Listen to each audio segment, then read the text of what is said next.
Does your kid have an iPhone or are you thinking of giving them one? Is it out of control? Do you know how to manage it?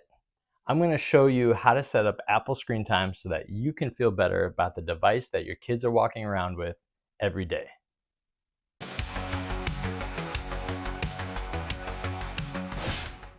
Hey everyone, I'm Chad, the Dad versus Technology.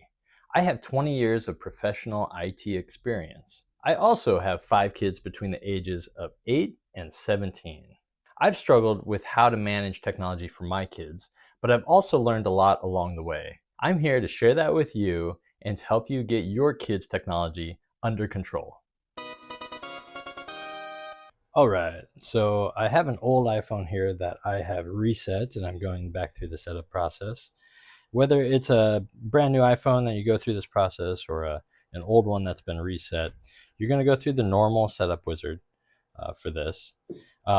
Should mention that for older iPhones, Apple supports a certain version back for the latest OS updates.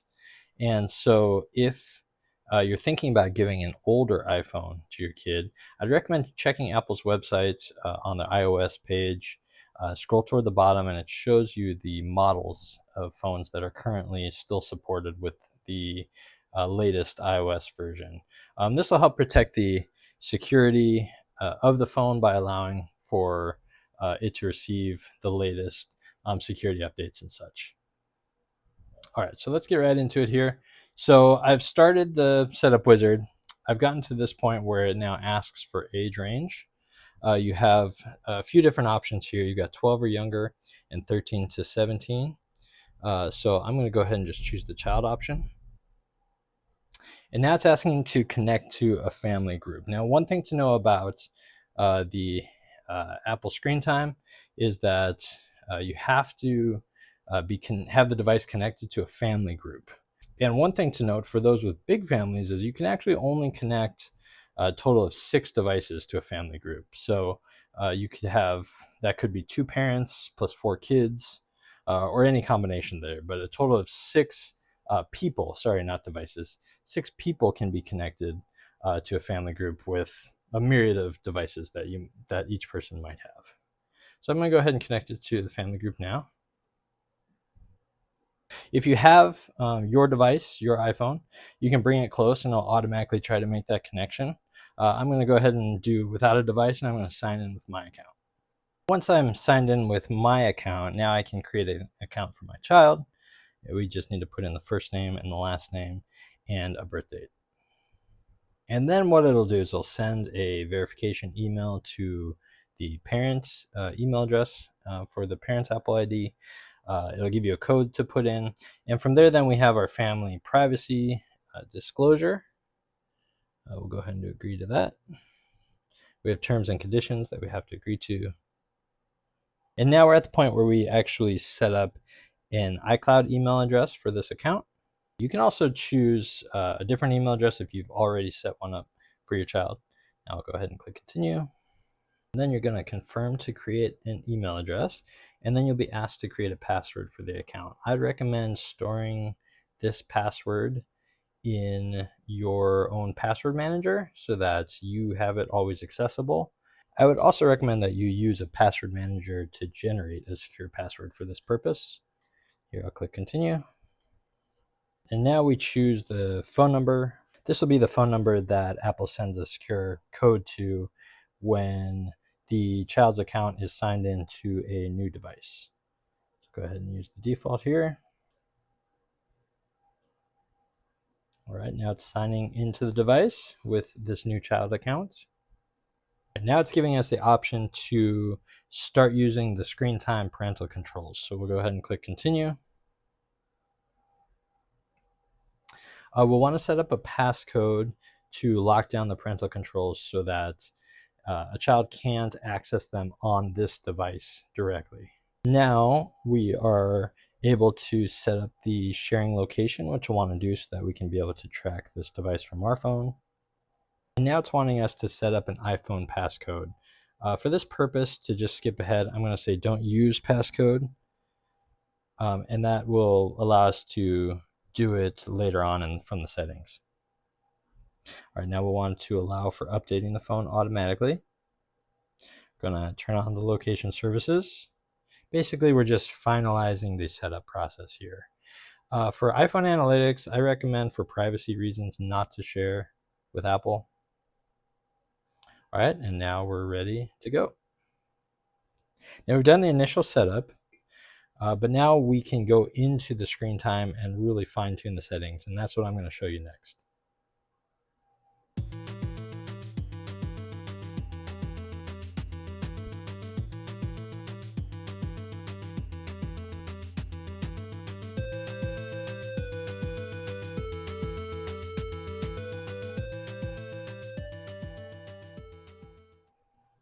So now we've gone through the initial setup on the device, and now we can go into the settings and we can start actually setting up and configuring our screen time.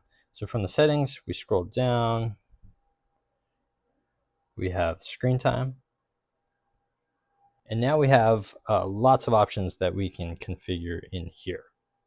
So the first setting to configure is the downtime setting. This is asking for a screen time passcode that we set initially. Now what we can do is we can set up screen time to be scheduled for a certain time every day. We can even customize the days and set it for different times for different days if you want to have a different downtime for the weekends, maybe a later bedtime for the weekends. But for this purpose, we'll do every day. We'll just leave the default time 10 p.m. to 7 a.m. and then we'll say to block at downtime, and I'll show you kind of what that does. Next up, let's look at the always allowed. So when the downtime activates based on the time frame that we set up, these are the apps that are going to be allowed on the phone even during downtime. So by default, it's only a few apps. You can make the choice to add any other apps that you think is applicable. If you think that music or weather, something like that, is applicable, we can just add that. You can also at any time come in and remove any of these allowed options. You can also set contacts. This allows you to decide who your child can contact during downtime. So I would recommend changing it from everyone to specific contacts. And then you can choose from the contacts that you've set up for the child, or you can add a brand new contact from here.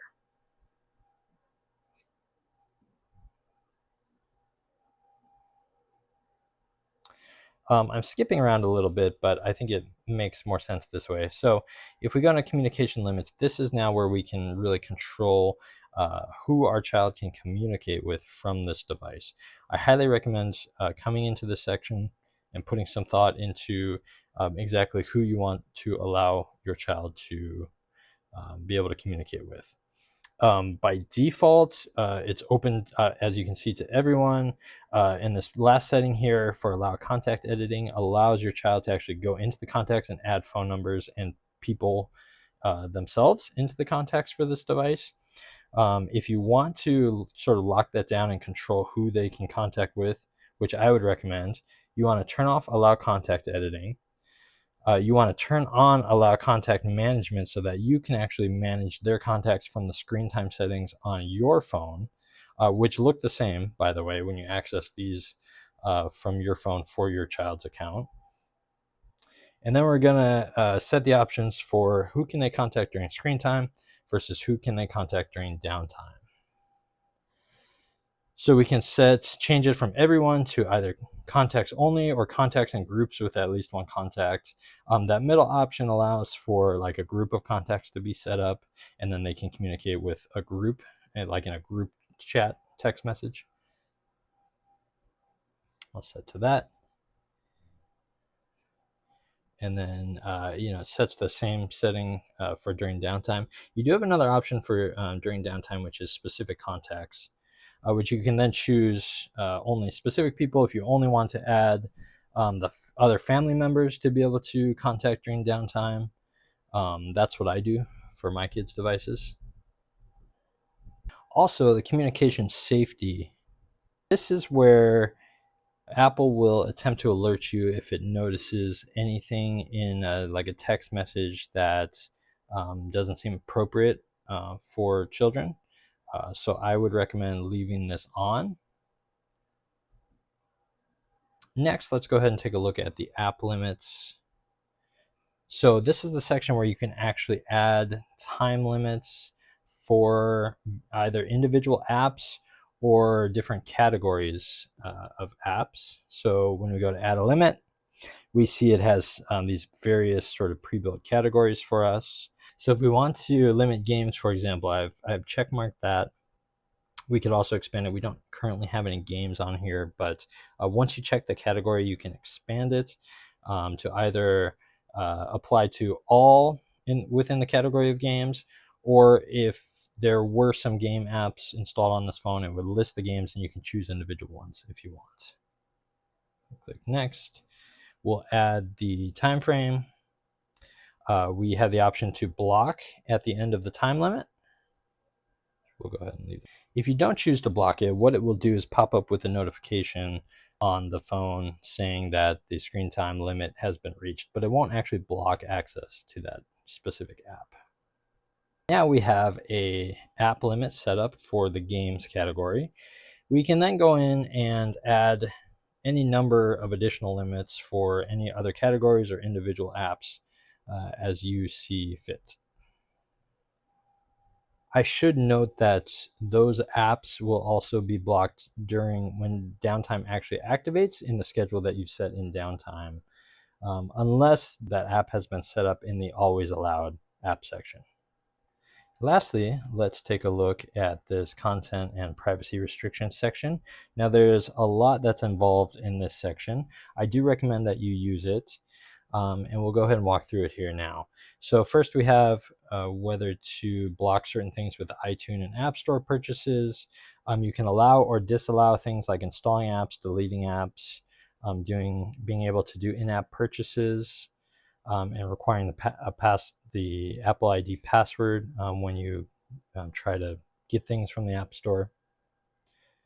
You have allowed apps and features. So these are the built-in sort of Apple apps, whether or not to allow some of these. If you're not comfortable with having a camera, you can turn that off. If you're not comfortable with Mail or Safari, FaceTime, any of these things can be deactivated, and it will actually block those apps from the phone. Those apps will actually disappear from the phone. All right, and then we've got various App Store related settings. So you can set sort of restriction levels on different categories within like the App Store, iTunes Store. You can set for Safari what type of content is restricted, and you've got a few different options. The most restricted would be to say only approved websites and set specific websites. There's some that are already predefined by Apple, but you can add others as well. And then various different like game settings and nearby type of settings when devices are nearby each other.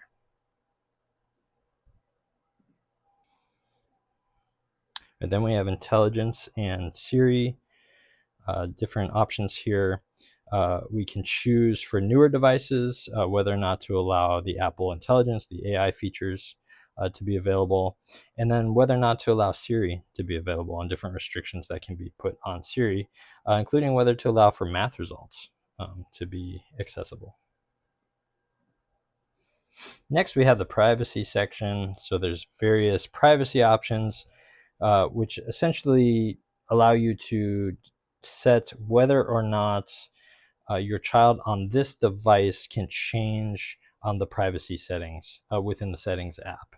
So for the different types of privacy, location privacy, whether apps can access things like contacts and calendars, whether apps can access the microphone, stuff like that, you can set those to allow or disallow, and for them to be able to be changed on the device by your child. Lastly, in here, we've got the allow changes to. This is to allow or disallow the child from coming into the settings app on this device and making changes to these different sections in the settings.